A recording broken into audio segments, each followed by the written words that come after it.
Okay, what's going on? LBHT Crew B, what is going on? Sounding like we might have to find a new favorite sport here pretty soon if Brian has his way. Hey, listen. That's what's going on. well, one sports team is going to have to find a new owner if Maybe those two. allegations are true. Oh, maybe two, Maybe two. maybe more. Mhm. All right, listen, man. This is the second day of Black History Month, man. And our man Brian Flores decided, let's get this started right. All right, so this show is going to be dominated. You've seen the headline, right? We're going to talk a lot about the Brian Flores situation. We're going to talk about black coaches in general, not just in the NFL, but also in college, right? I mean, really, we can talk about the NBA as well. But just the disparity in the hiring practices, and what can be done about it, what was being done about it right now with Brian Flores. Also, look, we know Ravens Flock is in here. We're going to talk about Ravens. John Harbaugh had his interview or his press conference on Monday. The new defensive coordinator, Mike McDonald, had his press conference today. Yeah. Whatever. And then, there's going to be another expected press conference from Eric DeCosta on Friday. So we'll discuss those things. And, we already got people up in here. Oh, Derek Welly is in the house. D Weezy says, I was a fan of Flores and wish Rule was out so Panthers could pursue him as head coach. Flores is still available. He's still available. We got a man, Omar Tillman, said, what's up, fellas? Rule to Michigan needs to happen ASAP. Keep pounding. Yes, indeed. Keenan Ricketts Speak it into existence. Keenan Ricketts says, need new management. EDC and Harbs limit this team from becoming a Super Bowl contender. I didn't think Taylor could outread coach in the playoffs. Okay. The Bengals have so much talent on offense without an O-line. Hey, look, congrats to them for not making excuses. That's all I'm going to say about that. Oh, man, Tony Handel's in the house. What's up, LBHT fan? What's up with you, Tony? Big Reg 29 says, what's up, everybody? What's up with you, man? Yolanda B says, good evening. Hope everyone's well. Thank you for joining the live stream, Yolanda. King of Pugo thing, he being funny. He says, yo, mic check this time. Listen, let's do the mic check. Give me a thumbs up if you can hear me, okay? Give me a thumbs up. Okay, I can see the audio levels going on my screen, so I think we're okay. What's up, Danny? Danny's in the house. Says, hey, y'all, I hope they investigate the Ravens too. We're going to talk about that. Something might have slipped in today's press conference. We're going to get to that. Kimberly Harmon, what's going on? Thanks for coming through. Says, how's everybody tonight so far? Doing just fine. And I hope everybody's doing great. Hope your Wednesday's going well. Hope your week is going well. But if not, hopefully it gets better starting right now. All right. If you are new here, make sure you take a minute to hit that like button. Also hit subscribe. All right. We're close to 1,000. We are so close. Help us out. Help us hit that 1,000 mark. Also, while you're here, we got another channel if you're into boxing. It's called Ring Kings Podcast. All right, you can go right over there, hit the subscribe button real quick. Takes 2 seconds. All right, and if you're not following us on our social media, we got Twitter, Instagram, Facebook, and TikTok at LBHT Show. All right. Yes. So it is Black History Month, but if you are a regular here, we make Black history every day. This is actually something we started on Black History Month last year. Last year, and we decided we're going to make this every week, a weekly occurrence. So today's no different. We're starting the show with a Black History fact, and B has a Black History fact for you. Yeah, so with it being Black History Month, I was like, maybe we do something a little positive, right? I mean, a lot of the facts are a little depressing, right? As Black history is, but with Brian Flores coming out and saying, no, don't think so. We went another direction with it. In college football, there are 129 Division I or FBS football programs. Yeah. Right now, there are 14 black head coaches in college football. We got Dino Babers, James Franklin, David Shaw, Willie Taggart, Herm Edwards, Mel Tucker, Mike Loxley, that's your boy, Thomas Hammock, Jay Norvell, Carl Dorrell, Charles Huff, Stan Drayton, Tony Elliott, and at Notre Dame, Marcus Freeman. Those are the only black head coaches in college football. It's a very, very small number, considering the 129 schools and the percentage of the players who are black. But what's an even more impressive number than that 14 is what we've got going on here. Now, this is just page one, but this is Clemson, West Virginia, North Carolina, TCU, Utah, Wisconsin, Virginia Tech, Georgia Tech, Nebraska, Texas Tech, Florida, Rutgers, Arkansas, LSU, NC State, South Carolina, Missouri, Oregon State, Indiana, Ole Miss, and Alabama. Those are some heavy hitting programs, right? Yes. Some big time programs in college football. That is the list of programs who have never had a black head coach. So, just to give you an idea of what's going on in college football, and what's going on in college football is not black people. Yeah. Okay? He's not in positions of power. Derek says no Coach Prime, not at those schools. Yeah, Coach Prime ain't at an FBS program. No. There are other obviously black head coaches in college, but they're on lower levels. Yeah. Like I said, in that list shows you just how far they have still to go. Yes. Like I said, those are major programs on that list who have just never hired a black head coach. Yeah. So unfortunate, and a good chunk of them never plan on. Right. Never plan on it. I mean, there's a decent list of schools who have just very recently hired their first black coordinator. So I would say the progress is coming slowly, but I wouldn't even really call it progress. Yeah. And that's just I kind of pivoted to that considering what we're going to be talking about tonight with Brian Flores. Yeah.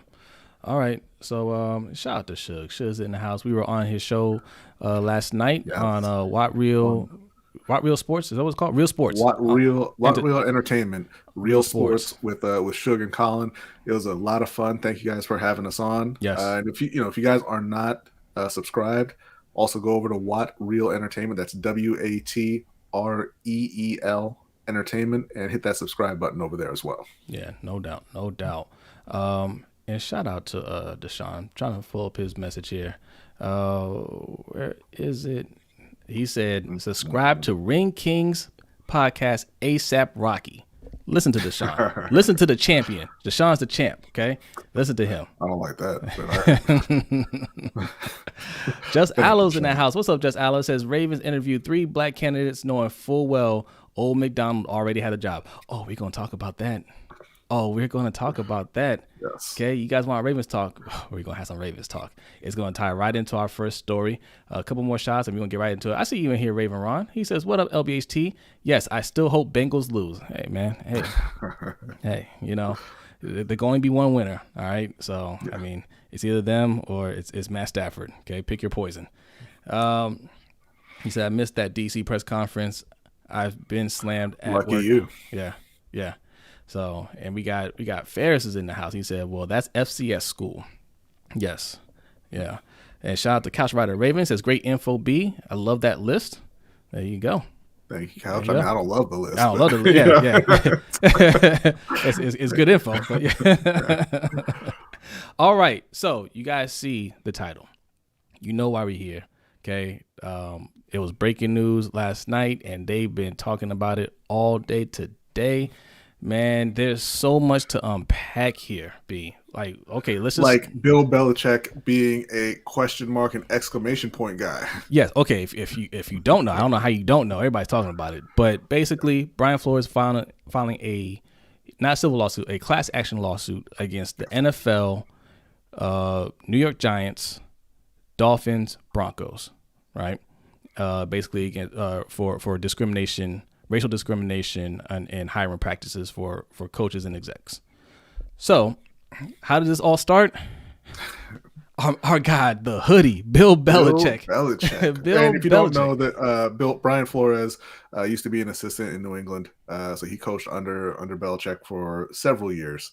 And you can see the text messages here. This is Bill Belichick saying, "Sounds like you have landed. Congrats." And Flores responding, "Did you hear something I didn't hear? Giants?" So this is Bill Belichick kind of, trying to congratulate Brian Flores for getting the Giants job, which Brian Flores did not get. As he responded, "I interview on Thursday. I think I have a shot at it." But what Bill Belichick goes on to say here is that he's heard from people in Buffalo and New York that they've already picked their guy. Now, that guy is not Brian Flores. That guy is Brian Daboll, the offensive coordinator from Buffalo. Right. And this is how Brian Flores kind of found out. And he's got the evidence here. He got on the other side here, Bill apologizing. He double checked and misread the text. They're naming Daboll. I'm sorry about that, BB. And thanks, Bill. Yeah. So not coach anymore. And shout out to Shug. Shug, he made a donation here. I want to read that real quick. I'll bring it back on the screen. He says, here for my favorite sports podcast every Wednesday. Here my donation into the LBHT crew pool, buying the Dolphins. Yes. Thank you, Shug. Thank you. Oh, and yes, because the Dolphins might be for sale here. Okay, we are getting to the very tip of the iceberg. This is just what sparked that was part one. That was part one. And essentially what happened is the Giants decided they wanted Brian Daboll, and then they went ahead and were conducting essentially sham interviews with black coaches to satisfy the Rooney Rule. Yes. And Brian Flores found out about it. So that's part one of the lawsuit. So wait, hold part on. two. So before we get to part two, let's break this down a little bit, because sham interviews happen all the time. We all know it. Yeah. We all know that these teams already handpick their coaches. They go through these sham interviews because they got to satisfy the Rooney Rule, and then they hire the coach that they want anyway. So what's different this time? Well, the rule says you're not allowed to hire anybody until you conduct those interviews. Correct. And it appears that they went ahead and hired somebody without without interviewing with Brian Flores, right? Mm-hmm. And how do we know this? Because Belichick knew about it. Right. So that's part one. Part two, with the Denver Broncos, he had an interview for a head coaching job, in Denver, and he says that John Elway and another executive there showed up over an hour late and obviously hungover. They went out drinking the night before and came in disheveled and hungover for his interview. And basically just pointing out here that they knew that they weren't going to hire Brian Flores and it wasn't a real interview, so they didn't take it seriously. It's essentially what he's alleging there. Right. Look, that it's a bad look for Denver. I mean, that doesn't necessarily in and of itself say racism. Just says these guys are jerks. Yes, right? Yes. But then you move on to part three with the Miami Dolphins. Brian Flores was the head coach in Miami for 3 years, right? Starting in 2019. And, they were not a very good team, obviously. Now, after that 2019 season, Joe Burrow, Tua, Justin Herbert are in the draft. Miami is in need of a franchise quarterback. And during the year, Stephen Ross, who is the owner of the Dolphins, is encouraging Brian Flores to tamper with another quarterback, a prominent quarterback. The rumor is it's Tom Brady. Right. But essentially trying to tell him to meet with Tom, speak with him, and try and get him to come to Miami in free agency. Brian Flores doesn't want to do that. Stephen Ross kind of sets up a meeting, pretending that it was just a coincidence. He had Flores on his yacht and, Tom's showing up at the same place too. And Brian Flores says, no, I'm not going to meet with him, and leaves. Right. Okay, Tom's out. So at that point, Stephen Ross says, all right, well, we want Joe Burrow, right? He's the top quarterback. We need to lose some games, and I need you to make sure that we lose those games. And for every game that we lose, I'm going to pay you an extra $100,000 under the table. Yes. Now, if you don't know this is highly illegal. Okay. Yes. People go to prison over stuff like this. This is essentially fixing games. Yeah. Right. You're talking about federal charges, racketeering. I think what's it called? I think it's like fixing games or something like that.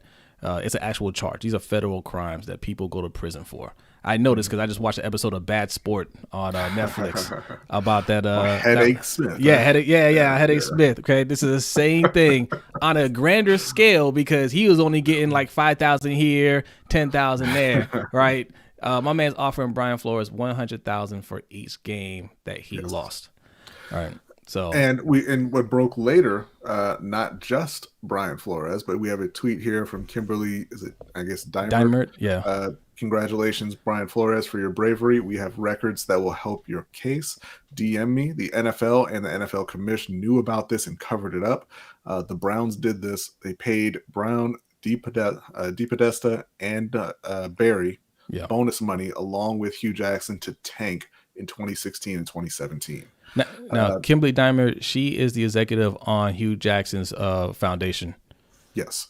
And so Hugh Jackson is saying that the Browns did essentially the same thing. They paid out bonus money to him as the head coach, the GM, and I believe they were president and VP of football operations, paying them bonus money for losing games. If you don't remember, that's when Hugh Jackson went 1-31 over that 2-year stretch. He got paid. And he's saying he has proof, and they're offering it to Brian Flores to aid his case. Yeah, I was also watching before we came on air Ryan Clark's show with Channing Crowder and Fred Taylor, the Pivot, and he was on there and he was discussing it a little bit. Didn't go into too much detail, but he did say, that basically they didn't really give him a chance to succeed. Like they didn't let him pick anybody, basically, like he basically stood by what he said. But yeah, it looks like he might be joining this lawsuit as well, because this is a class action lawsuit. So the point of him starting this is to try to get more people involved with this. In fact, he named a couple of coaches like David Culley, like Jim Caldwell, Eric Bieniemy, Steve Wilkes. So the plan is to get some of these coaches on board with this so they can tell their stories too, and I'm sure they will. I was listening to Bomani Jones earlier, and he thought he was gonna have a hard time getting coaches on this because they don't want to risk their career. But we're talking about coaches that are already at the point where they decided not going to get another shot, because that's what Hugh Jackson was saying earlier. He's just like, "Oh, I'm done in the NFL. Like they're not gonna bring me back for anything." So he's got nothing to lose. Steve Wilkes, we haven't heard from Steve Wilkes since he got fired from the Cardinals. I mean, you would think losing is just like a mortal sin, like that you can't recover from. The way they got rid of him. So I would imagine he would be would be willing to do it. Jim Caldwell, who got fired after winning with the Lions, the last time the Lions had a winning season was with Jim Caldwell. Hasn't gotten another job opportunity. He might be at the point where, look, I've been to a Super Bowl, right? I got a Super Bowl ring as an offensive coordinator with the Ravens. Like I have a very good resume. I'm already accomplished. I'm a little bit older. I'm not gonna jump through these hoops anymore. I'll hop on board. Like this could very well happen. Yeah, and like you're saying, it seems like it would be hard to get people to join in because it will essentially end your career. This is a quote from Brian Flores. In making the decision to file the class action complaint today, I understand that I may be risking coaching the game that I love and that has done so much for my family and me. My sincere hope is that by standing up against systemic racism in the NFL, others will join me to ensure that positive change is made for generations to come. Mm-hmm. So, he understands that he's probably never going to coach in the NFL again, regardless of how this plays out. Yeah. He's not going to be hired again to coach another NFL team. But like you said, there's plenty of black coaches who are already out or who have been grinding in the league for so long and seeing no advancement that, they may not care. They may not care about preserving, some future in the league, right? I don't. The NFL's response to this, tells you that they obviously they're trying to defend against the lawsuit, right? Yeah. But to come out and say that these allegations are without merit is the most ridiculous thing that you could ever, that they could have possibly responded with, right? This is a league who has essentially admitted that their owners are racist. That's why you have a Rooney Rule. They say, hey, we're so adverse to having black men in positions of power that we are going to institute a rule that forces you to interview them. And for a little while, the number of black coaches grew, and then the owners kind of dug their heels in, and it's going back the other way now. Right now, Mike Tomlin is the only black coach in the NFL. There's only a couple other minority coaches in the NFL at this point too. You got Robert Saleh and Ron Rivera. I don't believe I'm forgetting anybody there, but I apologize if I am. But they're pushing back and they're saying, we're just not going to do it. You have this hiring cycle right now with 9 openings. Most of the top candidates were black, and there's been, I believe, 5 hires already, and none of them are black. It doesn't look like any of them are going to be at this point, right? Yeah, and you just go back through NFL history. I have a quote here. This is from a Forbes article by David Barry. In the history, now this was from 2018, so the number of coaches is obviously different. But in the history of the NFL, there have only been 17 black head coaches who have coached at least one entire season, a minimum of 16 games with the team. But 4 of these, 23.5%, were fired from winning teams. Since 1978, there have been 174 white head coaches who led a team for at least 16 games. Of these, only 12, or 6.9%, were fired from a winning team. So black head coaches appear much more likely, relative to white head coaches, to be fired coming off a winning season. So this, goes to our point about black head coaches and black players as well needing to be that much better than their white counterparts to stick in the NFL. There was also a story on ESPN, on Deadspin, talking about black head coaches since the year 2000 and just kind of, giving a little snapshot of their careers, right? There were 24 instances of black head coaches since the year 2000. A couple of those were repeats, like Herman Edwards coached a couple teams. Jim Caldwell coached a couple teams, but 24 times a black head coach led a team in the NFL since the year 2000. 4 of them made it to the Super Bowl, and that's 5 different occasions, but 4 coaches, 5 Super Bowl appearances, and that's up to 6 if you count Ron Rivera as just a minority. So, you're looking is Tom Flores counted in that as well? Well, no, that would have been before. Okay, but this is just from before 2000. 2000. Right. Okay. So you're looking on one end, just over, was it like 16% of these coaches, of minority coaches, have taken their team to the Super Bowl when they get a chance, right? Which is exceptional. But like I just showed with that other quote, almost 24% of black coaches are fired even when they are winning. Yeah. Right? So it doesn't even matter what you do in terms of how you perform. The only black coach in the league right now, like I said, is Mike Tomlin.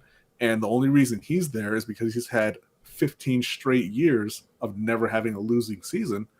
And there are people who still call for him to be fired every year. Yeah. And I will give the Steelers organization credit for this. Like, they don't fire the coaches. Like, once they make their decision on a coach, it's basically a lifetime position. So, I mean, look, credit to them because they do a good job vetting these coaches and getting the right one. If he dropped a season here or there, had a losing season, I don't think it would have affected the decision on keeping him. But, that's just speculation. But what's crazy? Like, you didn't even have to go back to 1978. You don't even have to go back that far for evidence of racism in the league. Still, you can go back to last year where they were forced to get rid of race norming in the NFL. Remember we talked about that? Mm-hmm. So if you don't know what that is, it's basically a study that they were using to show that black players were dumber than white players. Yes. So and using that as a way to not pay out for healthcare for head injuries, for CTE and things like that after players retire. Yeah. Because part of the way they kind of determined that was IQ tests, and they said, well, black people are dumb anyway. So, it doesn't matter that their test is coming back, lower than you would expect. I mean, he's black, he's dumb. Right. And that was the official stance of the NFL up until last year. Yeah. So, I mean, look, Flores is going Flores and whoever else decides to join this lawsuit, they're going to get something out of it. The NFL does not want to see this whole thing play out, right? They're not going to win. They're not going to win. They will try at every turn to settle. And more so, they do not want this paying to lose story to get out, because we know teams tank. We all know teams tank, right? And when your team is bad, you want your team to tank. But it cannot be said out loud. You cannot put pressure on a coach to to tank, to lose games. Because I mean, Brian Flores is talking about how he was really putting the pressure on them, telling them, well, take some time off, or he's just really just leaning on him to lose these games. And Brian Flores is like, look, I'm not stupid, right? Like you're hiring me to be the fall guy, and I ain't falling. Right. So it paints a different picture from what was initially said about Brian Flores, and we talked about that. What was said about him, how maybe he wasn't getting along with the GM and all that stuff. Yeah, he was difficult to work with. He was difficult to work with, right? That's a dog whistle. I bet he was difficult to work with because he's like, I'm gonna win. And you want to lose to get your quarterback, but no, like I'm here to win now. And the worst part about that, I mean, not the worst part, but the fact is he won more games than anybody expected, right? And they still could have had their quarterback had they just listened to Brian Flores. Yes. They didn't get Joe Burrow. The Bengals turned down their alleged trade offer, but Brian Flores told them, let's draft Justin Herbert. And the GM and the owner said, no, we want Tua. Yeah. And, obviously Tua is not as good as Herbert or Burrow. And so Brian Flores started working on getting Deshaun Watson. And they said, no, we want Tua. So, I mean, listen, Dolphins fans right now, or not the fans, but the Dolphins organization is going to get what they deserve at this point, right? Hopefully, they can get the owner out of there. But I kind of doubt it. We'll see how this plays out. But they're kind of reaping what they sow with the roster that they have right now. All right, I'm gonna read a few comments here. Oh, we just got a donation. Shout out to Hendo, man. Oh, okay. All right, I see you, Hendo. Appreciate that. He says, my portion towards the Dolphins. Hey, look, we buying a stake in the Dolphins. All right, are we going to change the name like the Commanders? We're gonna get to that. We're gonna change the name, but not like the Commanders. But I don't know, man. Like I can see them. It depends on if they have proof. If Flores has proof that he offered to pay him. I mean, that's a specific dollar amount. If he has proof of that, those owners will definitely get together and say you got to go. And if Hugh Jackson and Hugh Jackson's people are saying we have documentation, he probably does. The Browns are so look. The Browns owner is a criminal. He had federal charges that I was gonna say he beat. He didn't beat. He lost. He avoided prison by paying a huge fine to the government. That dude's a criminal. Yeah. I can absolutely see him doing something like that and leaving a paper trail. Right. If they have actual proof, actual documentation of what they're saying, this is going to turn the NFL upside down. Yeah, well, that's why they will usher him out like Jay Richardson, like, yo, quietly leave now, and we're not going to talk about this. Well, if they've got the proof, I think it's going to happen regardless. Like, there's going to be investigations regardless, whether they move on from them or not. Yeah. All right, let's read a couple of these comments because you guys are in here. You got a lot to say. Appreciate you coming through. And if you're new, make sure you hit that like button and also subscribe.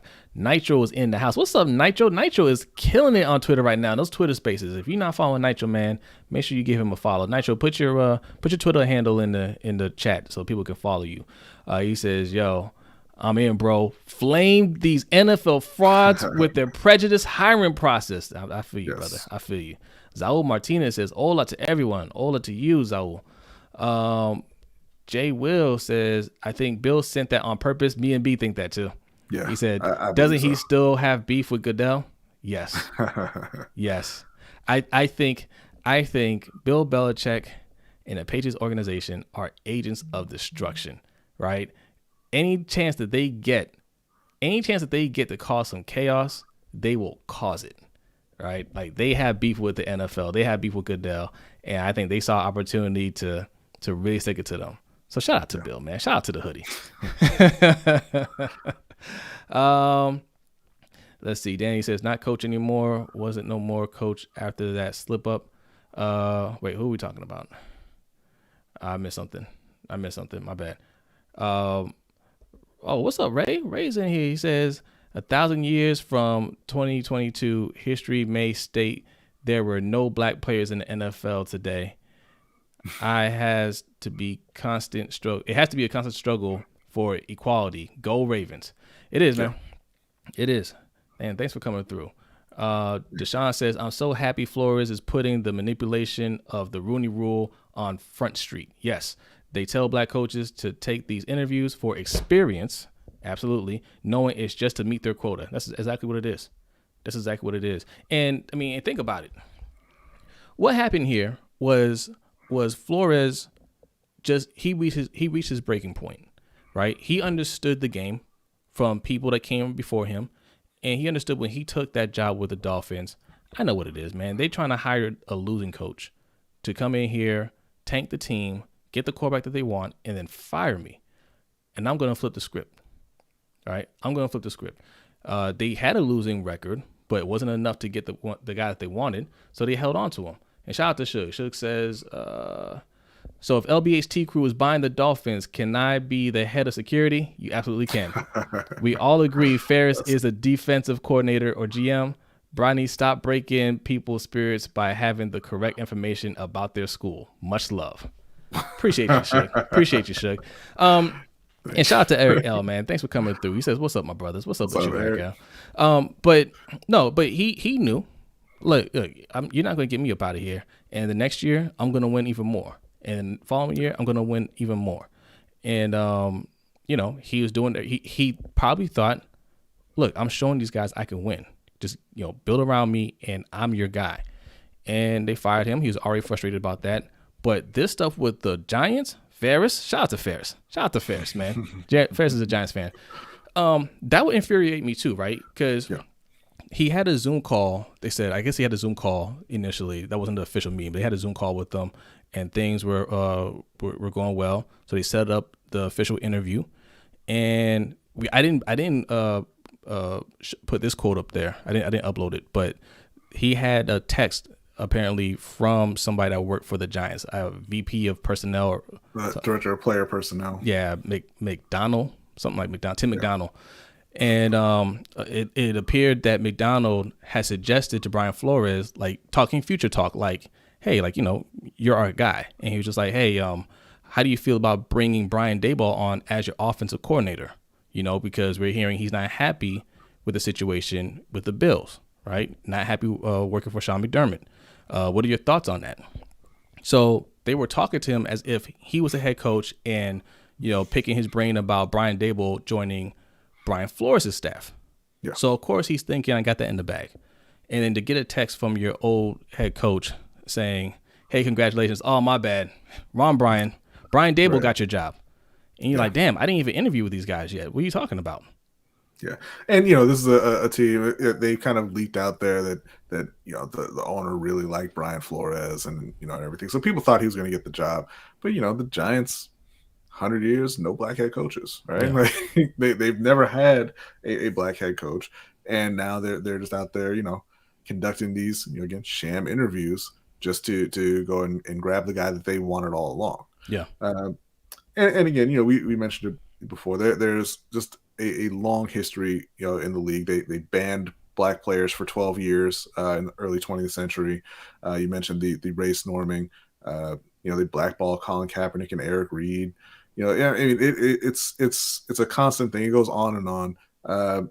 And honestly, the only way that these things kind of change is if you get rid of these owners. Yeah. Like the owners in the NFL are racist. Yeah. That's what it is. And they're racist and they're all billionaires and you can't tell them what to do. They amended the Rooney Rule. They added draft pick compensation and not like, 6th, 7th round picks. These are 3rd round picks you're getting for hiring minorities. And a lot of teams still won't do it. Won't consider it. And it might take government intervention, right? Mm-hmm. So you have 2 cases right now where there were 2 accusations of organizations possibly fixing games, attempting to fix games, right? Those are federal charges. The Congress calls NFL in front of them and says, listen, you can either get rid of these owners and you're going to accept 2 owners that we recommend, right? They're gonna be black, or we can get rid of your antitrust exemption and this whole thing can crumble, right? Like it might take that kind of move to for some change. Right. So I mean, look, it's still early. Brian Flores is just making his rounds today. We got to see how this plays out. Let me read a couple more comments here because there's a lot people had to say here. Let me scroll down here. Oh, we got another donation. Shout out to Hendo again. He says, I'll be the GM. Tony wants to be the GM. There you go. No, sir. No. Appreciate it, but no, thank you. Kimberly says they're racist back in 1960 and the NFL. It goes way back before then. Yeah. Tried the 30s. You know, from the time they started. Let's see. Just Alice says it would be nice if Mike Tomlin hired a black coordinator for a change. You know, we've talked about that too. He's been trying to keep that job. He's been called out for that too. Jim Trotter had called him out for that.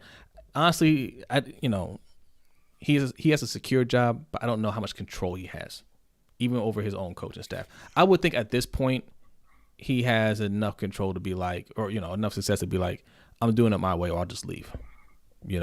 So I don't know, to be honest. But yes, that is something. But it's one of those things where everybody's like, oh man, if Mike Tomlin got fired, if they actually fired Mike Tomlin, there'd be every other team in the league lining up to hire him. But Brian Flores got fired, and everybody was shocked, and they're like, man, he's the top candidate out here. There's a bunch of teams who are going to want him. Yeah. No, there weren't. Right. Nobody wanted him. Yeah. Ravens online ungatekeepers. Shout out to you, man. He says, I will never forget that Arizona fired Steve Wilkes after not letting him select his own assistants and giving him a QB that he didn't want. Then let him go after 1 year. 1 year. And then hire a coach that got fired in college, right? And the coach said, I'm not taking the job unless I can get Kyler Murray. And they're like, okay, cool. You can do it. A year after they drafted a quarterback, 10th overall. Yeah. They fired the coach. He didn't even. It wasn't even Josh Rosen the whole season. He had I believe it was Sam Bradford and Mike Glennon. Yes. So a trio of awful QB play.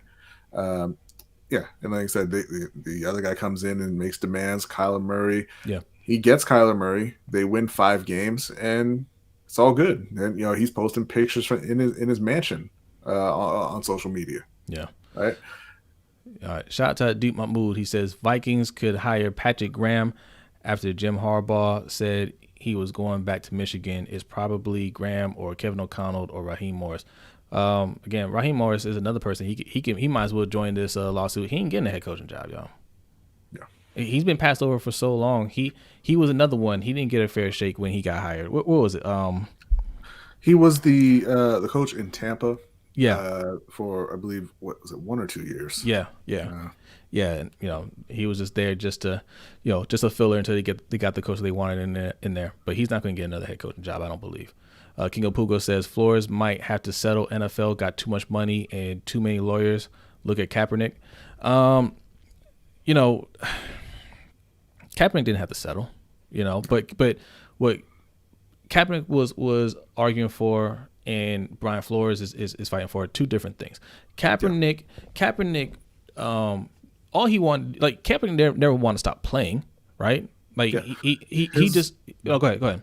No, Kaepernick's lawsuit was about his career. Yeah, about him being blackballed from the NFL. It's about the collusion, and so they got to a point where they're like, hey, you know what? We'll just give you a bunch of money, and that'll be it. And he's like, fine. Brian Flores' lawsuit is about changing the institutional racism in the NFL. Yeah. I wouldn't expect him to settle, at least not anytime soon. I think the main goal here is to get to trial, get to discovery, and get all of the evidence out in the open for everyone to see. Yeah. No, absolutely. Let's see. Relicia Cannon. Thank you for joining the live stream. I've never seen you before. We are good enough to entertain, but not good enough to sit at the table. There you go. Yeah, no, that's facts. That's how they want it. Danity says neither him nor Frazier interviewed yet when he got that text. Yeah, but Frazier has a job to protect. Yeah, that's the thing, right? There's going to be some black coaches that don't want to speak on it because they're still working, and then some of them have hopes of making it, getting their opportunity. but there are some, and Ferris mentions it. He mentions Deuce Staley. Deuce Staley been around for a while, right? He's been talked about for a while, and he keeps getting passed up. Mm-hmm. So, he's somebody that I might just say, F it, man. Yeah, I'll join it, right? Yeah. Because he doesn't see his career advancing any further. And there's a whole list of them, man. We can go through a whole list of coaches that, Eric Bieniemy might be at the point now. It's just like, I've been to 4 straight AFC championship games. Yeah. Right? Like, we've had a top offense for 4 straight years, or one of the top offenses. Like, what more do you need to see from me?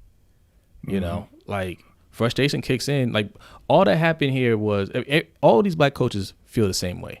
But what happened with Brian Flores was he snapped. And I bet that was hard for him. Sitting at that interview, having them smile on your face, knowing full well they already hired their coach. And Marvin Lewis said the same thing happened to him with the Panthers. I listened to him talk about that. He said, yeah, man, he was still with the Ravens, and the season just ended, and he saw on ESPN, he said Chris Mortensen had reported it, that the Panthers were about to hire John Fox on Friday. And the next day, Brian Billick came to him and said, hey, the Panthers want to talk to you, about that head coaching vacancy. And he's just like, I just saw on ESPN that they're going to hire John Fox.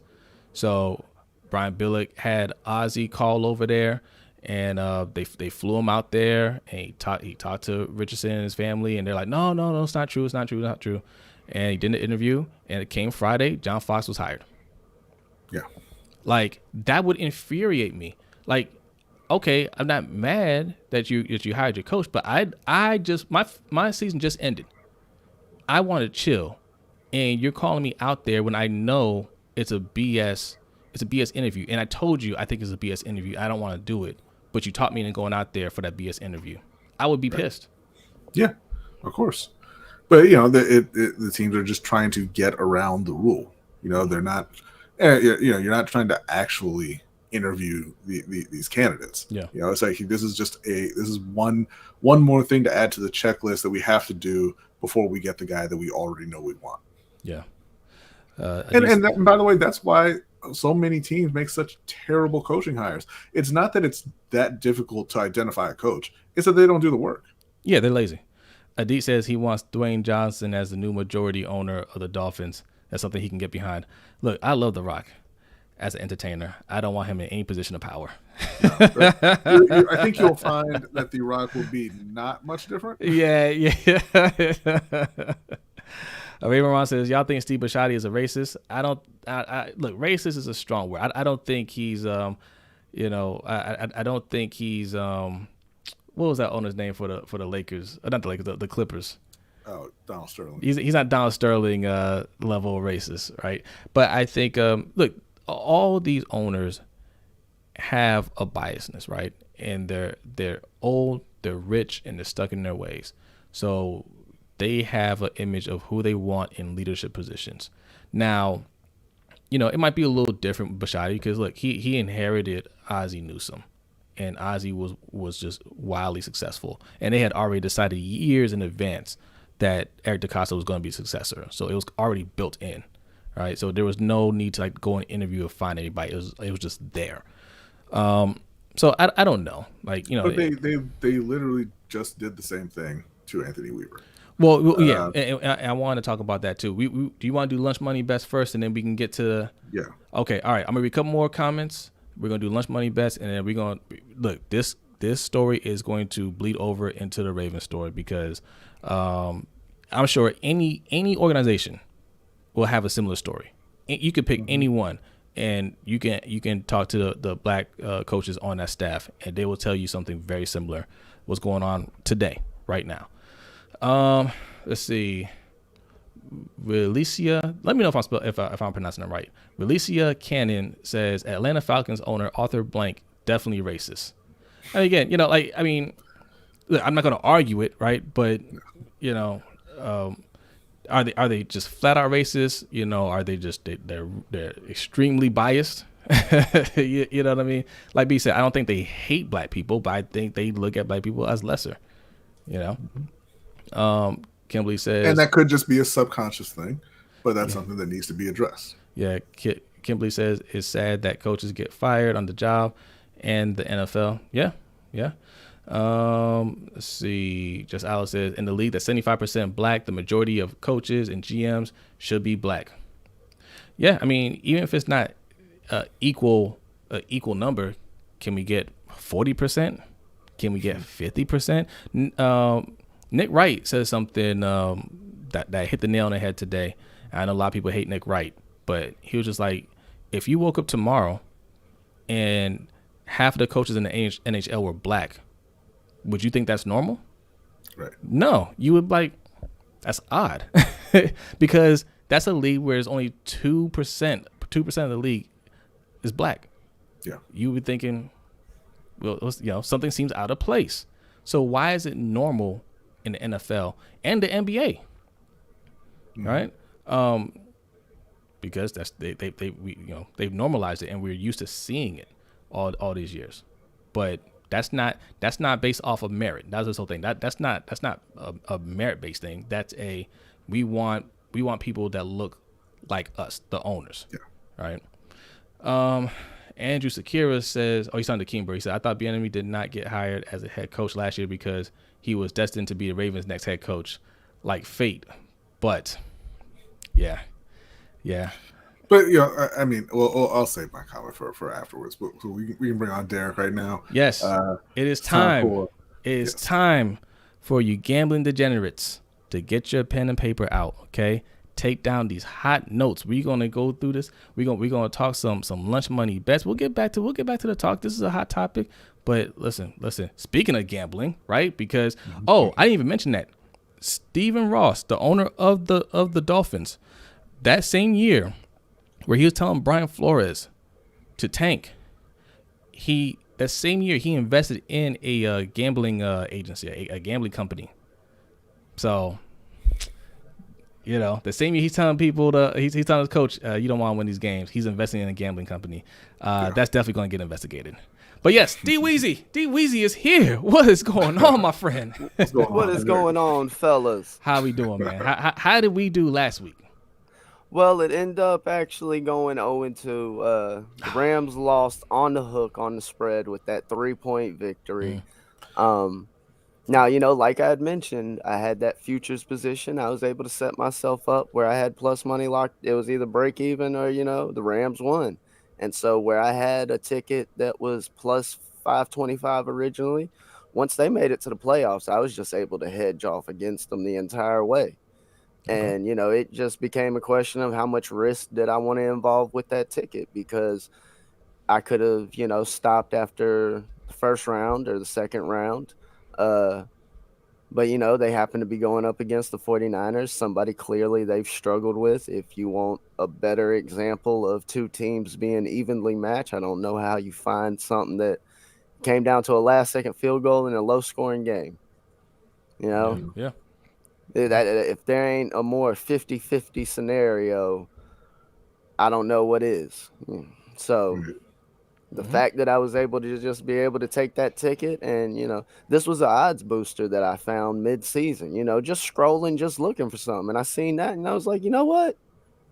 I'm going to hop on that. I like this number, And once they made the playoffs, it was just a matter of being able to find the right angle to make the number work for me. And like I said when I originally came on, a lot of this is about educating the people, helping people learn how to spot good angles, how to spot good numbers, and use that to your advantage. Like I was just saying in the chat to Raven Ron, no, never is there a time where no bet is a bad bet. If you don't like something and you don't do something, that's never a bad move. Right. It's that simple. Yeah. And so, going on to this coming week. Oh, yeah, that's right. There's no football. Yes. Thank you, Jesus. Yes. We can finally get on to see, some other things where I've probably had a lot more success. Yes. Just saying. Yes. We call these the hot money bets. Yes, for real. Yeah. Ring the dinner bell. They coming. So, yeah, like going into today, one game I was looking at that already started up, but the last I checked was the current live numbers still trending in the direction of my move.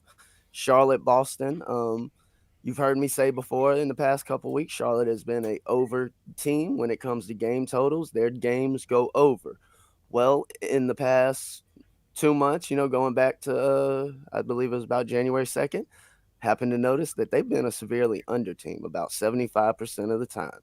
Going up against Boston, a team that's been roughly just over 50% to the under in game totals, that's where I'm taking that number. You got what's a number that leans more towards the high side because of the Hornets trends and potential to score and things like that. So yes, I came in taking the under pregame 224, and last check a few minutes back, the number was still trending under as far as the live number. It was around 218, 217. So that's kind of what you want to see in a situation like that. The number typically goes down less so. It's easier for them to move it up than move it down. And so when you see the number go down and sort of stay down and hover around, you got the under. That's a good position to be in, at least in the beginning. Right. Indiana, Orlando, couple, bad teams where, yes, you have a lot of bad defense, which can lead to a lot of points. These teams, I see it going to under. I don't see these teams being able to combined get over 225, and that's the position I'm taking there. Going into my next game, it's sort of the reverse of that. We have Brooklyn going out to Sacramento to play the Kings. Sacramento's been abysmal, but they do have people. They do have the players that can put the ball in the basket. They have scorers. You're not going to see much defense out of either side for the most part. I mean, those are just the facts and the numbers behind it. So a high number like 233, that's way up there. You're talking about, regardless of what the spread is, both teams clearly getting over 110 points easily, more so in the range of 115. In this game, like I said, I like the over 233. And the beauty of these game totals, it doesn't rely on one specific scenario playing out. When you take a side, when you play a spread or a money line, you need a specific scenario to play out to some degree. With a lot of these game totals, you could be completely right about what was going to happen and just the wrong team did it. But as long as it still occurs, or, maybe one team didn't score as many points as you thought they would, but their opponent comes in and outperforms what you thought they would. That makes up for that difference, and you still get to the over when it comes to a game total.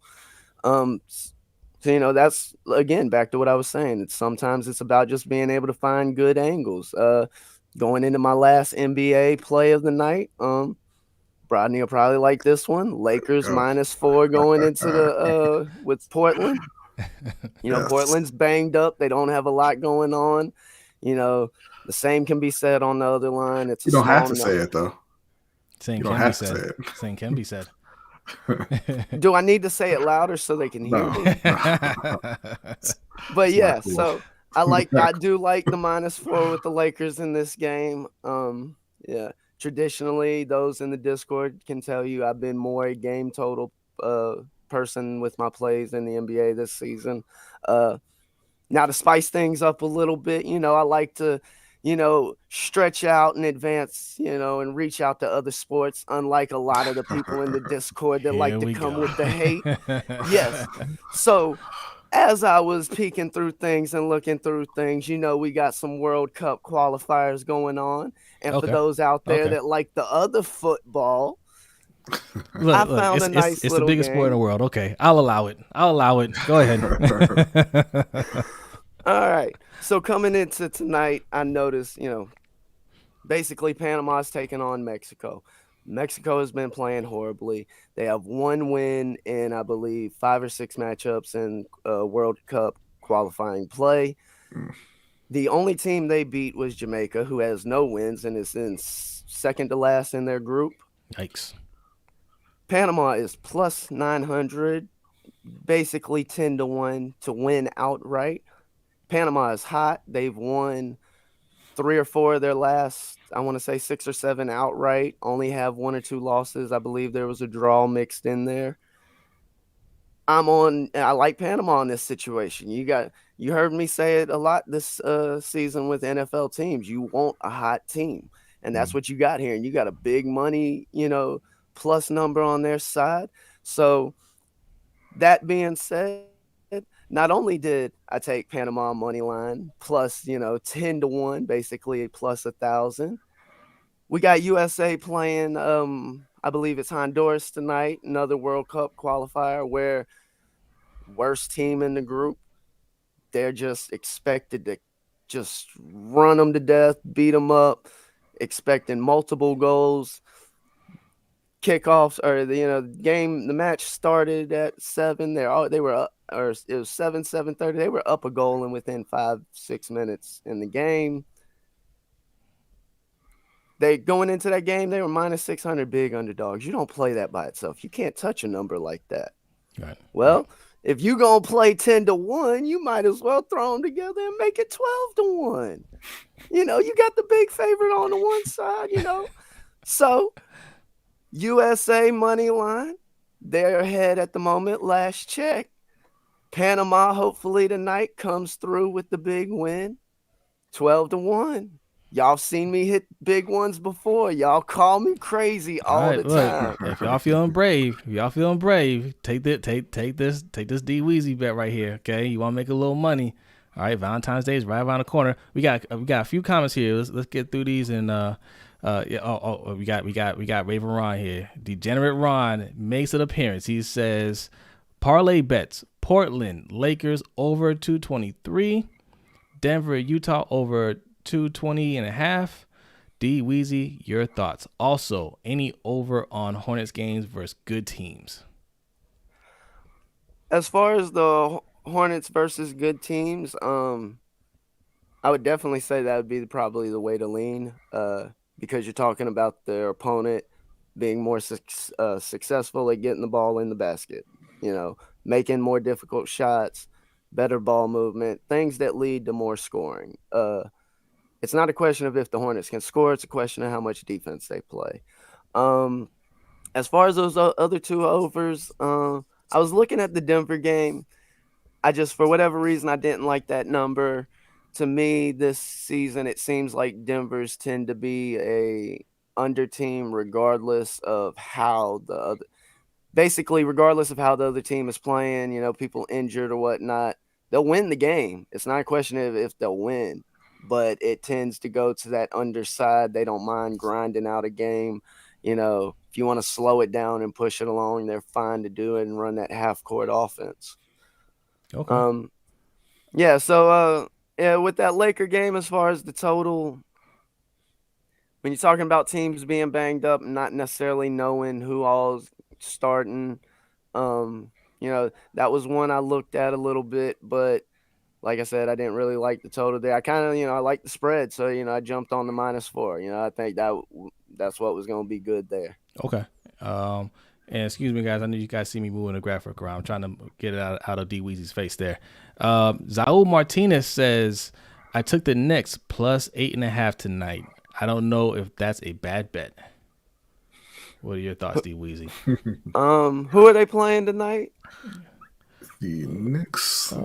Who are they playing, Ferris? Ferris should know. He should know. Actually, they're playing the Grizzlies. It's going on right now. And they are down 8. Oh yeah, gave up 35 in the first quarter. I don't know. I mean, that's you start getting into a bigger spread like that. That's sort of that middle ground where if they can keep it close, does that foul game come into question and push it above that 8?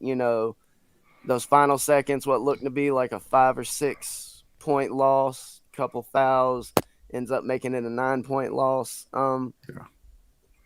I'm not big on the Knicks. Of course, I got a standing bet with Ferris that, at least my Hornets won't be as bad as the Knicks. All right.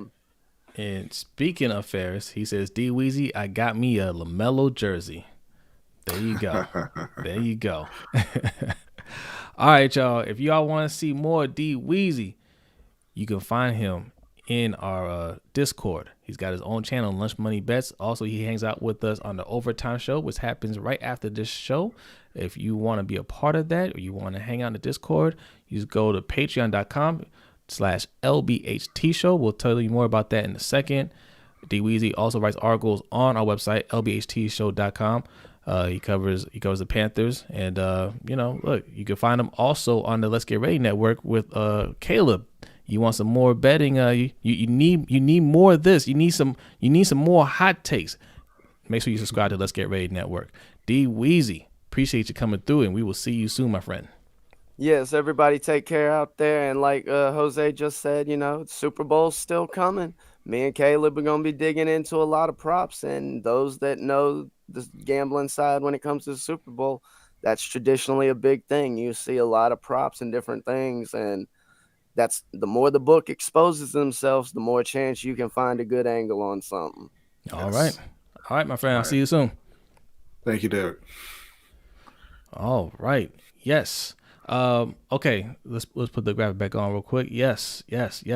We're going to get into some Ravens talk here in a minute. I know you guys are. You are ready for it. But I mentioned patreon.com/LBHT Show. That is where you can find the Overtime Show. Also our Discord. Both are a lot of fun. On the Patreon, we got 2 tiers, $3 tier and a $10 tier. The $10 tier, you go there right now, it says it's sold out.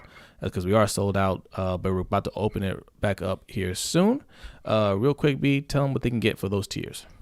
Yeah, so with the $3 tier, like you said, you get entrance into the Overtime Show. You also get entrance into our Pick'em League that we run every year. We give out a customized LBHT trophy for that. OTR Mike won it this year, so congrats to Mike. In the $10 tier, you're going to get entrance into the Fantasy Football League, which we're converting into a Dynasty League where we give out a custom championship belt at the end of every season. In the $10 tier, you're also going to be able to request specific content, articles, videos on any topic that you would like. And like I said, both tiers will get you entrance into the Discord channel as well. All right. And Raven Ron, I missed this. He said, this is for Derek. He said, no sports bets yesterday, but he won $7K on that craps table, though. Shout out to you, bro. Shout out to you. That's what I'm talking about. Easy E, thanks for coming through. Says, love the show, fellas. Appreciate that. Thank you. Andre Mears is here. He says, what's up, LBHT? Sorry I'm late. Listen, whenever you get here, you are right on time. Okay, there's never a bad time to join the stream. Ferris says Vikings hiring Kevin O'Connell, Jim going back to Michigan. Is that official? Yeah. Shug sent that to us a little while ago that Jim is going back to Michigan. Oh yeah. He said yeah. I did not hear the Kevin O'Connell thing, but thank you. That's another one down, right? Yeah. All right. Let's see. Tony says sign up and join the party. We spits hot fire. Yes, we do. Nitro says the NFL is supposed to be a meritocracy. That is what they preach, and they say that is what they stand for, even comparing themselves to the military, but nepotism and prejudice have soiled their shield. Absolutely. Yeah. There's no meritocracy in the front office. None. Zero. Oh, there's no meritocracy on the coaching staff, and at points there's none on the field either. So we were talking about Steve Bisciotti, and I asked if Bisciotti's racist, because I said the owners are all racist, right? Well, again, like Jose said, it's not that I hate black people or anything like that, right? There's different levels to it, yes. But again, y'all just did the exact same thing that Brian Flores is suing for to Anthony Weaver. Mm-hmm. You decided to hire Mike McDonald before you even interviewed Weaver and a couple other people. Yeah. Also, John Harbaugh, 2 playoff wins in 10 years or 9 years. Greg Roman, awful offensive coordinator. Are you telling me that you don't know any minority candidates who might be better qualified for those positions? So let's go back for a second. But Baltimore is not moving, right? So that's part of it as well. Yeah. So Mike McDonald, it was tweeted out early, right? It was tweeted out from a Michigan account that he was going to be offered a job and he was going to accept it. Was that before the Anthony Weaver? Because everything happened kind of quick. They I believe interviewed. it was about the same time. I think it was the same day. So they're not in trouble because they interviewed another coach before that. Right. Right. Yeah. I'm not even talking about the Rooney Rule stuff. Yeah. But I'm not essentially, talking about but that. essentially I'm did the talking same about thing. the fact that you know who you're going to hire, and you're just going through the motions with these coaches anyway. Well, yeah. Like, I'm not concerned about the Rooney Rule aspect of it, because again, that just comes down to timing. Hey, we technically we didn't say we wanted Mike Macdonald. But I just want to clear it up just so people understand the difference between why the Ravens aren't getting sued and why Giants are getting sued, right? Like it's a technicality, but it's essentially the same thing. Yes, yeah. Mm-hmm. Go ahead. Oh no, that's what I'm saying. It's just it's when you're making that decision beforehand, before you even talk to these other coaches, and in Baltimore's case, I mean, they didn't even conduct a real search, right? If we're being honest. And like I said, you have John Harbaugh there, who has just gotten complacent. You have Greg Roman there, who only even his biggest supporters will tell you only knows how to do half the job. Yeah. What are we talking about? Like, you're not out there looking for better coaches. You're certainly not looking at better minority coaches. So again, that is part of it as well. Steve Wilkes fired after 1 year. David Culley fired after 1 year. Brian Flores fired after 3 years when he was turning that team around and winning games. And you have white coaches who just kind of hang around. And the crazy thing is, man, like we all see it with Greg Roman. We all see he's not capable of being an offensive coordinator, right? Yeah. He can call some plays, in the run game here and there, like he has some scripted plays, but he can't coordinate, right? Yeah. Shout out to Voch Lombardi. I got that from Voch Lombardi, right? He was talking about who's their coordinator? Kellen Moore, right? He says, I like Kellen Moore. He's a good play caller, but he can't coordinate, right? That's kind of how I think about Greg Roman, except I don't think he's that great of a play caller. Every now and then he runs a decent play, whatever, and people are like, oh, see, he can call plays. Yeah, he can call plays. Clocks and blind squirrels, man. Yeah, and what's the difference between play calling and coordinating? Coordinating is about adjusting, making adjustments. Adjust to what's being called out there, and he definitely can't do that. And he's limited as a play caller, as a passing play caller, right? That's why they brought in T. Martin and Keith Williams. And my thing is this, right? And this is where we get into, black coaches not getting the opportunity. If you cannot call passing plays in a passing league, why are you the offensive coordinator? Right. Why are these guys that you brought in to fix the pass game, how come one of them isn't the offensive coordinator? Because they are comfortable with Greg Roman. Right. And they're not comfortable with T. Martin, Keith Williams, or someone else. They're comfortable with Greg.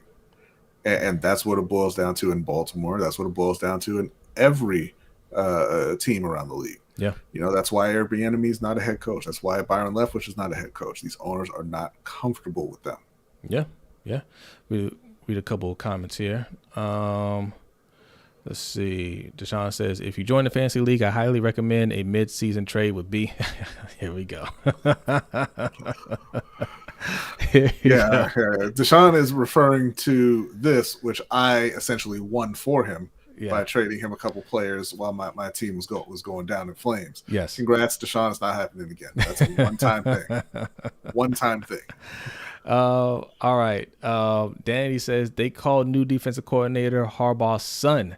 Yeah, I think he looks like his son too. I mean, he's a young guy. And they asked him basically like, how are you going to deal with veterans on the team? And SB puts the graphic back on the screen. How are you going to deal with veterans? When they're asking you certain things. About the defense or whatever. Basically, if they call you out, and he gave an honest answer, and I respect that. But he's just like, look, it starts with saying, like, if you don't know, you just say I don't know, right? Like they know when you're faking it, which is true.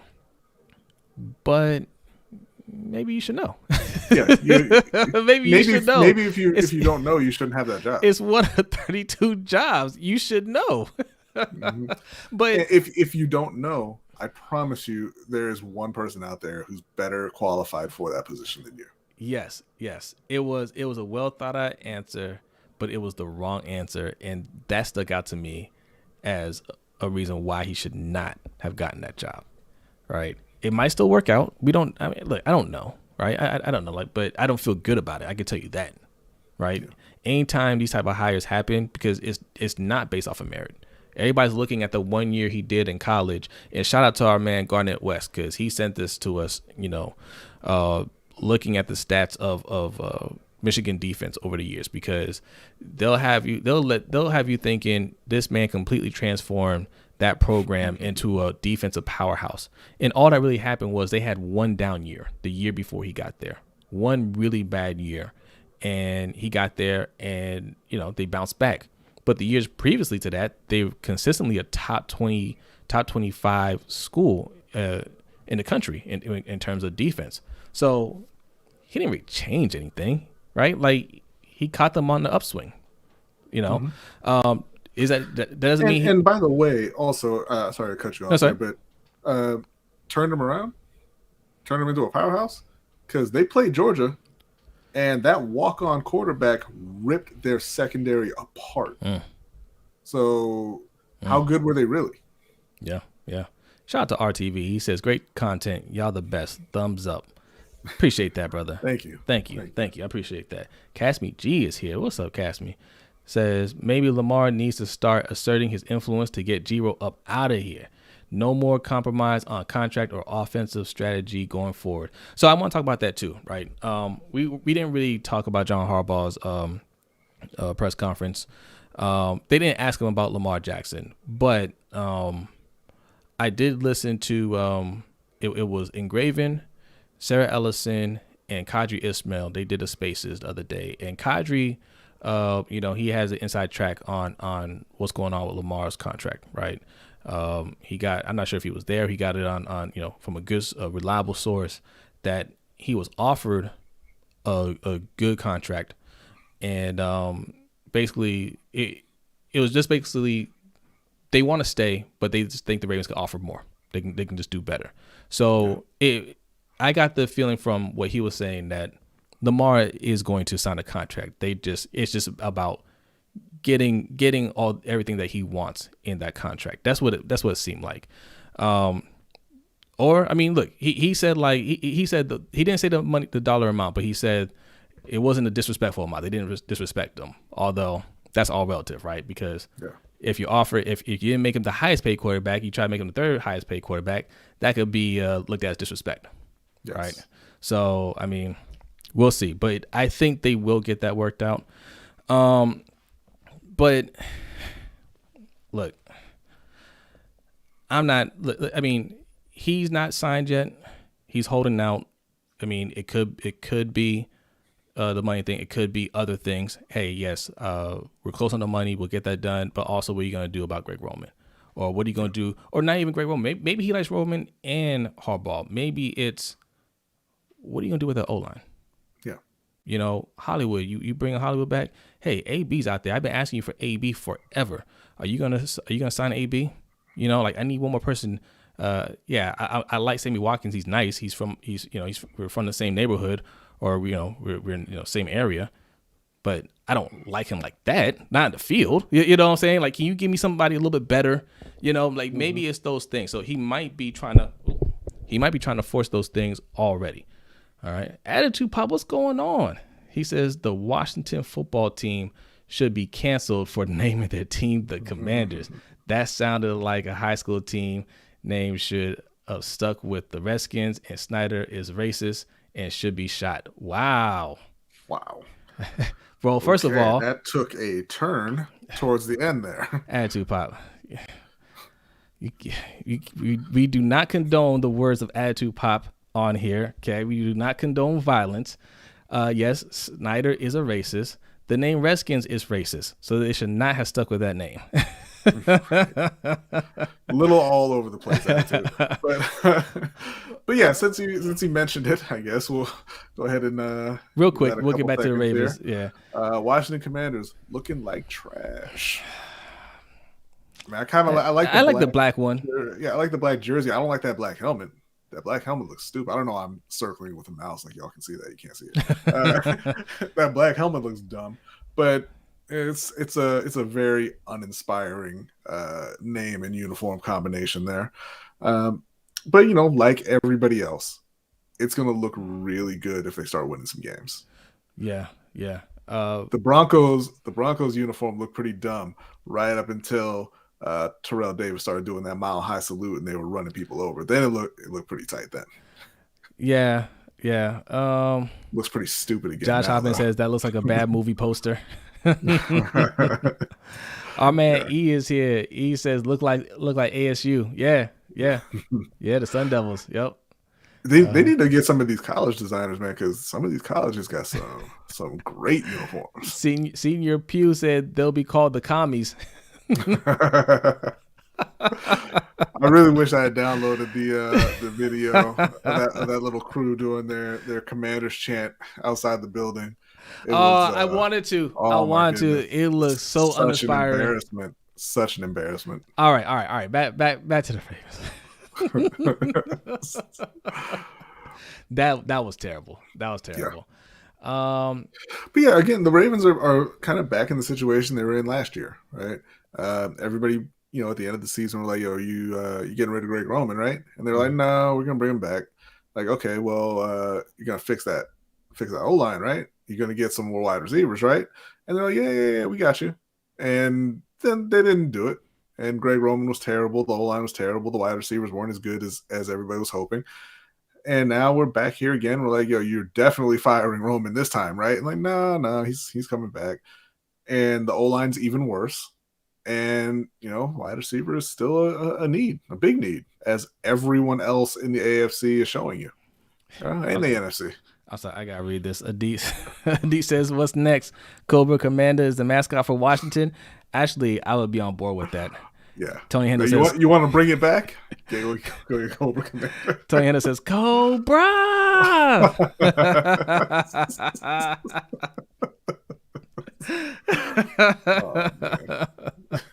Now I hope they get somebody named Cobra on their team.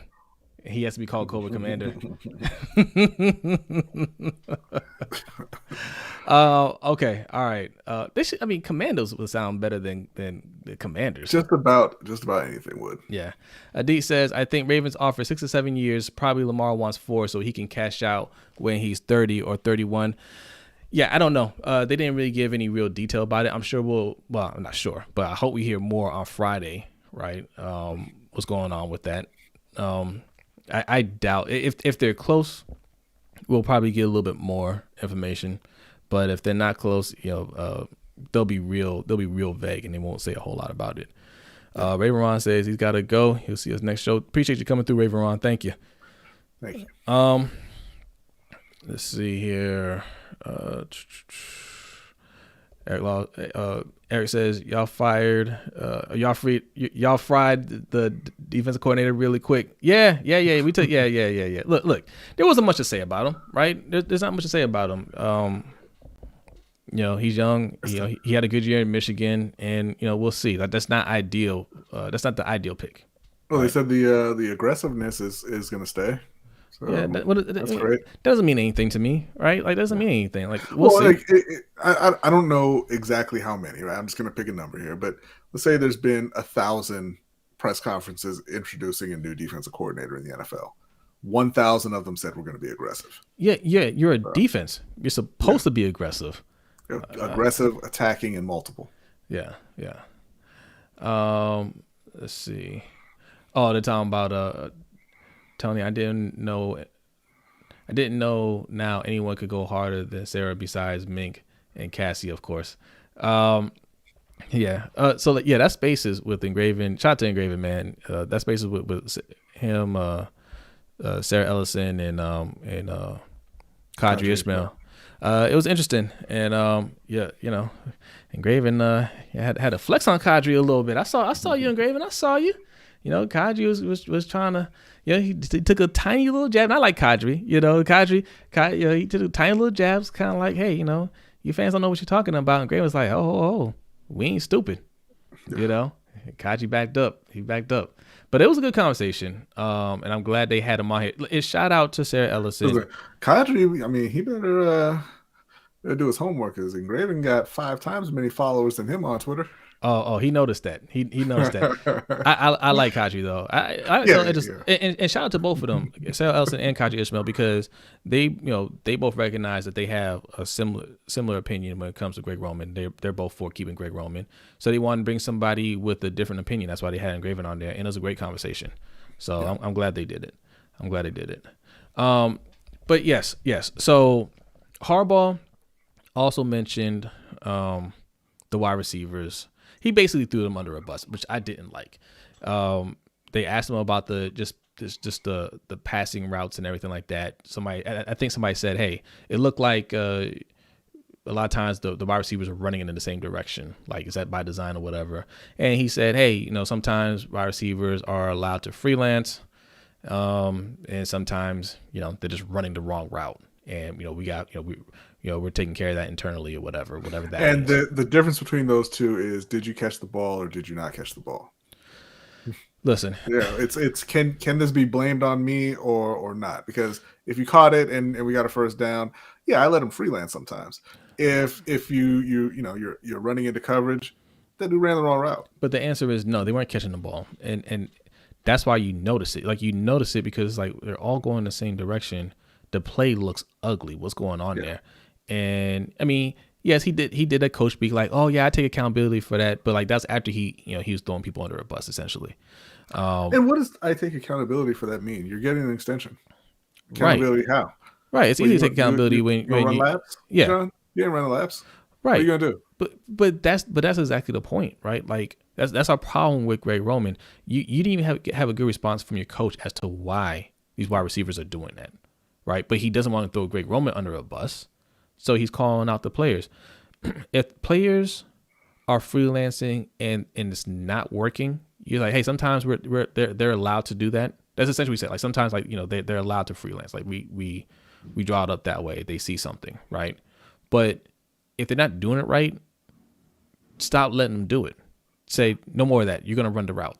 If they're running the wrong routes, you tell them one time, stop running the wrong route. Get it right. And if they keep doing it over and over, man, maybe you get less snaps. Right. And again, if it's all of them running the wrong routes, that is Greg Roman's fault. Yeah. If it's one guy, okay, maybe the guy's not studying. Maybe he just has bad memory. Whatever it is, but you get him out of the game. Yeah. You try to work with him to fix it. If it doesn't get fixed, you get him out of the game. If it's everybody, that is Greg Roman's fault. Yeah, and Danny's right. She said, he threw him right under the bus. Didn't hold the coaches accountable at all. At all. Easy E says Greg Roman just plays some Madden. Pass concepts and spacing ain't rocket science. It shouldn't. Screen passes ain't rocket science either. He can't do that either. No. Right. Josh Hoffman says, Harbaugh said they chose to run the same routes, and that's part of their offense.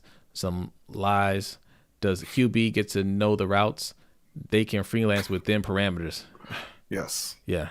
All right. Look, we're running a little over. Let's fire out the bonus time. Beginning to be a theme. We got to tighten it up. Yeah, we got to tighten it up. All right, bonus time, guys. Bonus time. We can keep talking Ravens, but this is the bonus part of the show. After this, we'll talk about this, whatever you want for a few minutes, and then we're going to go over to the overtime show where we can talk anything and everything that you want to talk about. If you want to be a part of that for as little as $3 a month, right below me. Well, it was below me. Right below me. Patreon.com/LBHT Show. In fact, before you put that up, put up the other graphic. Put up the Ring Kings graphic, right? We're trying to get to 50 subscribers. We're a few away from 50. If you haven't subscribed to Ring Kings podcast, I do not see the Ring Kings. You don't see it? It's number 2 or 3. You can click on either one of them. There we go. Yes. Ring Kings podcast, right? Go over there. Subscribe. We talk a lot of boxing. There may be a live stream coming this weekend. Can't confirm or deny it, but there might be something coming up this weekend. All right. Go ahead and support that, and click the other one too, B. Click the other one. There you go. You like the merch? Do you like the merch? If you like what we're wearing, if you like what you see on the screen there, we have plenty of stuff. You like the mug that I'm drinking out of right here. All right. All that's on the store. All right, go over there, lbhtshow.com/shop. All right, go ahead and check that out. Okay, guys, let's read some comments. Let me start this back up. We'll be here for a couple minutes, and then we were out of here. Yes. Add to pop. I see your comment too. I have not read any more of your comments, sir. You're getting wild and reckless with it. You need to calm it down, sir. Why is everyone getting mad that Brady passed the torch to Lamar? Who's getting mad about that? It said he's next, and everyone is making jokes saying Brady is lying. But if he said this is Joe Burrow, no one will have a problem with it. Probably not. Look, yeah, I mean, Joe Burrow's in the Super Bowl right now. Well, yeah. I mean, and the reality is, Pat Mahomes is next. He took it from Brady. Yeah, that's why Brady picked somebody else. Yeah. Hoffman says, remember Kadri also said in context of that offer that Lamar didn't listen to wise counsel, whoever that is. Yeah. I picked up on that too, and it's just like what wise counsel? Like, who is he talking to, right? Because I think he did say he had some representatives in there, so I'm assuming it wasn't his mom. I'm assuming they hired whoever. But again, whenever you're dealing with a black player and they want to, they play hardball with the negotiations, then it's like, oh, they're not receiving wise counsel. Oh, they need somebody in there to negotiate that. My thing is this: whether it's a good deal or a bad deal, I hope it's a good deal for him in the end. I don't care, right? I want him to sign with our team. If not, he goes somewhere else, then it is what it is. People they get too caught up in oh, well, he needs to do this or he needs to do that. People get real overbearing when it comes to black players' contracts, right? Yeah. Like because again, that's another little trope that black people can't take. They're not fiscally responsible. You know what I mean? He's gonna be fine. I just want to know, is he close to signing? I hope he signs a great deal. I hope it's for the most money in the world. But this whole get wise counsel and all that stuff, man. Listen, you don't know. Like maybe they're telling him the right thing, and you're just frustrated that he hasn't signed yet. Yeah. Let's see. Sharon says all these NFL owners are big donors to Donald Trump. Yes, including Stephen Ross, who's labeled the progressive owner. Sheesh. Yeah. And the GOP go figure. Yep. Absolutely. Josh Hoffman says maybe Jay-Z advised the NFL to advise Brady to choose Lamar. I mean, like, big time contributions that man's making. Yeah, Giovanni Long, what's going on? Thank you for joining the live stream. Says football fans on Facebook is toxic. Yes. Mm-hmm. I mean, you didn't have to put football fans in front of that, right? Just say Facebook is toxic. Or football fans. Yeah. Oh, yeah, that too. Iron Addict says, how do you guys feel about EFC? EFC or EDC? Did you mean EDC? I think you meant EDC. If you're talking about EDC, I need to see something from the players this year. I'm not I still believe in him overall. I think he can be a good GM for us, but it's time for him to start hitting on these draft picks, because so far I've been underwhelmed, and I know for some of these guys they could still turn into good players, so that's why I'm still holding out. But he's gonna have to start doing a better job, man. He lost a lot of points from me this year for not protecting Lamar, right? Like, you went into the season knowing that you're gonna have a bad O-line. There's no way that team thought Alejandro Villanueva was going to be an answer. And if you did think that, that's if you did think that, then then you might have to go. So in my mind, like for me, my scoring is a hot seat year for him. Yeah, for me, like, I'm just, I answered this question before in I don't know if it was the Discord or maybe the YouTube comments, and my response it's kind of the same now. Just, I'm not saying fire EDC, but I'm not blocking the door if you're trying to walk him out either. Yeah. Hollywood Brown has been one of his best picks, one of his best picks, and that was a terrible pick. Not to say that Hollywood's a terrible player, he's not, but it was a terrible pick because there were 5 other receivers who are clearly better than him. Oh, okay. On the board. And here you go. See, I Alex says EFC is Khabib's new UFC league. Oh, well, there you go. Well, sorry. I knew it sounded familiar, but I didn't realize. Yeah, no. I mean, we'll see, man. Like, stuff like that, it's always exciting at the beginning. Oh, eagle fighting? That's what it is? Eagle fighting? Yeah. You got the USFL coming out pretty soon, too. Like, it's always exciting at the start, right? And we got all these big plans. Oh, they make a couple signings of people that you know, and you're like, man, maybe you can make it. And then, a year and a half later, it's gone. So we'll see. I wouldn't say that I'm excited about it. I would much rather he just came back to the UFC and fought Kamaru Usman than trying to do that. But I mean, best of luck to him. Yeah. I mean, like we said, I don't know how big this is going to get, but branch out, do your own thing. I hope he treats his fighters better than Dana. Right?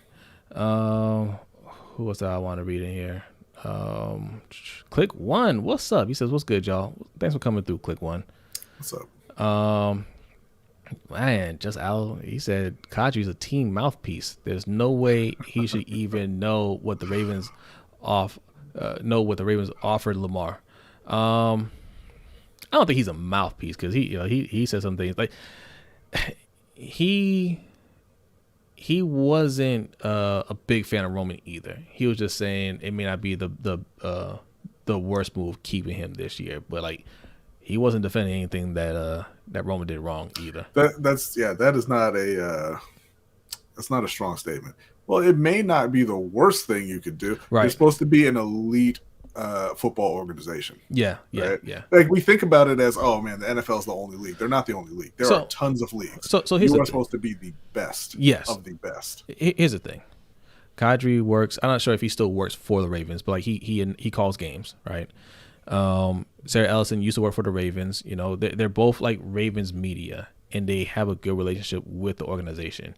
So they're going to tread water a little lightly, right? Even if they don't work directly for them, they want to maintain healthy relationships with the team, right? So they're not going to go as hard as you want them to go, and I understand that.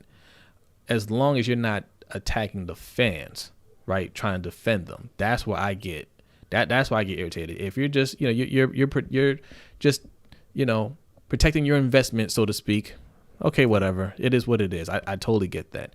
Just don't insult the fans for speaking the truth, right? Yeah, me and B, we give it to you a little bit more raw because we don't have any expectation of ever work with the team, and we don't ever want to be tied to that team, the Panthers team, or any team like that. We want to be able to just speak our mind, right? Yeah. Which is why we need you guys' support to grow. Okay. Let's see. King Bird says, "How you think racist is going to be answered?" EDC. I don't get that, King Bird. Type it again. Let's see. Josh Hoffman says Hollywood would be great. EDC success story if he was anything but a first rounder. Yeah. But he was the first receiver taken, and there were again 5 receivers clearly better than him still on the board. Yeah. What's up, Mikey? He said to assume he doesn't have good counsel talking about Lamar is a slap in the face. Yeah. Mm-hmm. I agree. Zal Martinez says, "I'm going to get paid and getting a sweater from the shop." Appreciate you, brother. Nice. Thank you. Let's see. I think that's it, man. Well, I'll give you a couple more minutes. You can put something else in there, and then we are getting up out of here. King of Puka says Roman is literally a wide receiver killer. Yeah. Big Red says he feels like Harbaugh threw Greg Roman under the bus a bit when he was talking about how we were getting empty yards and no big plays. That's true. He did say that. He also mentioned how our called running game was terrible, which also is on Roman. That's true. That's on Roman a bit. I think that's more of a shot at Freeman and Latavius Murray and Tyson, who he hates with the intensity of 1,000 burning suns. But I think that's more a shot at them than Roman necessarily. But yeah, I mean he doesn't skate on that obviously. Mm. But here's the thing: if he actually felt some type of way about Greg Roman not doing his job, he'd be out like Wink. He's not. Yeah, exactly. He's here. All right. Come on, and we are out of here. Attitude Pop says John Harbaugh didn't sound real confident about Lamar signing, and I'm tired of the disrespect on Lamar. Everyone keeps saying the league is in good hands, but never mention Lamar. Even Shannon did. Hey. He was on that graphic that the NFL put out with all the young quarterbacks. He was in there. You already know what it is with Lamar. We know what it is. And he didn't make the playoffs. So, like, you know, and Burrow's doing his thing. It doesn't matter. If Lamar bounced back next year, he's healthy. They protect him. He'll be back in the conversation. I'm not worried about it. I don't. Yeah, I mean, the reality is his performance has been worse each year. Let me ask you this, Attitude Pop. Do you respect Shannon Sharp's opinion? Do you respect Stephen A. Smith's opinion? Like, do you like these people that you're talking about? Do you respect their opinion? If the answer is no, who cares what they say? Who cares? You know what they're trying to do. They're trying to get clicks. They're trying to get a reaction out of you. But if you don't respect Shannon's opinion when he's talking about LeBron. Yeah, I respect Shannon's opinion, you know, but I know the game too, right? I know sometimes he's going to say things that's going to get a reaction out of you. That's something, you know, they're all trying to say something that goes viral, right? Which is why I don't watch a lot of that stuff, because I know what they're trying to do. Stephen A, I just don't respect at all. I just don't. I think everything that comes out of his mouth is just clown stuff. So, you know, it's whatever. Nitro says Bill Belichick trying to get 2 teams in his division up out of here. That's right. Yeah. And succeeding. Yeah. Casmy says, great show, guys. I joined late. We'll watch your B-Flow discussion later. Yes, Brian Flores. Yes. Appreciate that. Let's see. Why does Shannon Sharp hate Lamar Jackson? He doesn't hate Lamar Jackson. But talking about Lamar Jackson gets you ratings. He doesn't hate Lamar Jackson, but he doesn't. You know, what he hates is not. And a lot of older players hate this when players don't show them their proper respect. Yeah. Like if he tried to reach out to Lamar and Lamar didn't take his advice or didn't speak to him, you know, they don't like that. Yeah. But, you know, it is what it is. Nitro says they should have asked why they couldn't muster one win after Lamar went down because of the O-line they picked. Yeah. Mm-hmm. They picked. That's right. They picked that O-line. Like, all the excuses that people make about the injuries, there's one injury to the O-line, one major injury to the O-line. Yeah. And if he were there, we would still have issues because they put together a terrible O-line. They decided to run Orlando Brown up out of here. Didn't need to do that. That was an unforced error, right? They decided to bring in Villanueva. They decided just to roll with Bradley Bozeman, who was okay. Not great, okay. You decided, okay, you know, we'll figure it out at left guard because we've drafted like 5 of them. Somebody's got to work out, right? No. Like, that's on them. Wide receivers, pretty much healthy for the most part, right? Like Bateman, you know, started late, but he was up and running. And Sammy Watkins gives you what he gives you every year, about 3 games, right? Like that's what he does. That's what he gives you. So the wide receiver core was intact. Okay, running backs are hurt, but I don't use running backs as an excuse because you don't use your running backs the way you should. Your main ball carrier is Lamar every single year. So I don't care who's out there at running back, right? Like, yes, the you know, Gus and JK are obviously better than what we had, but you don't use them nearly as much as you should. Well, and the other part too is, you know, a lot of people look at that. Oh man, JK averaged 6 yards a carry. Gus is averaging 5 yards a carry every year. That is a function of their O-line, and your O-line was trash. Yeah, they would not have looked that good this year. They would have been better than the guys, but they would not have looked like the JK and Gus that y'all are remembering. Yeah. All right, come more, and we are done. All right, C. Dubster says, what a bad season Lamar was having, yet before injury, he was on pace for 4,000 passing yards and 1,000 rushing yards this season. Yeah. Oh, yeah, he was doing something special. But the problem was the team around him wasn't a great team, and the coaching wasn't great coaching, and he was trying to put the team on his back, and, you know, it caught up to him, right? Yeah. He shouldn't have to do so much every single week. It should run like a well-oiled machine, and we're the furthest thing from that. Nitro says the Baltimore excuses, new name alert. Kingbird says we need to sign Allen Robinson. I agree. And Big Reg says, I hope we take care of the O-line in free agency and draft the wide receiver in the first round. Yes. All right, y'all. With that, we are out of here. Thanks for hanging out with us. Yeah, man. So there's no football this week. What is Pro Bowl if you want to watch the Pro Bowl? We got one more donation on the way out. That is from Noah. Our man Noah. Oh, with a 25er. Okay. Shout out to you, brother. Said, Nice. Just wanted to show support for my guys. Just your daily reminder, Cam sucks. Oh, no, Noah. It's like He that, said, Noah. and you could have had Fields. He said, just playing, B. See you on the I'll overtime see show. you in the Discord. he said I'll he's see you in the Discord. going to see us on the overtime show. He's going to see us on the overtime show. Appreciate you, man. Appreciate Thank you, Noah. Thank you. All right, y'all. Once again, we are out of here. If you want to hang out a little bit longer, patreon.com/LBHT Show. If you got $3 in your pocket, go ahead and sign up, and we will see you guys soon. And Mikey says, best nation is donation.